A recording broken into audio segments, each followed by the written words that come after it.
šeit ir X5.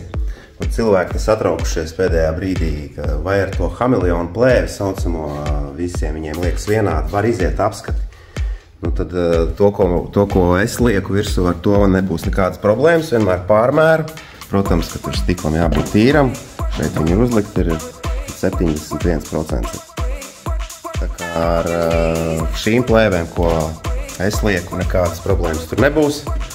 Izdzīšu ārā, parādīšu, kāda viņi izskatās. Tad man vēl klients viens zvanīja, kad apskatē viņam izmērīts un rādīja 60. Kā, nu, tās ir kaut kādas citas lētākas, arī prasīt, cik maksā. Tā kā ar šīm iziesiet 100%, jo mērījums rāda pareizi. Un tad šādi izskatās BMW X5 ar priekšējo sānu logu tonēšanu, kas ir legāls variants. Un šeit nevajag jaukt ar lētajām hameleonu plēvēm, kuras ir dzeltenas no iekšpuses. Un legālais variants arī ir šāda 3M kristāllaina, kas ir šai mašīnai, kas ir BMW F01, 7. sērija, arī legāls 35% karstuma atstarošana 3M kristāllaina. Un šī blakus tālāk jau ir hameleonu plēve, kas ir agresīvāka spoguli.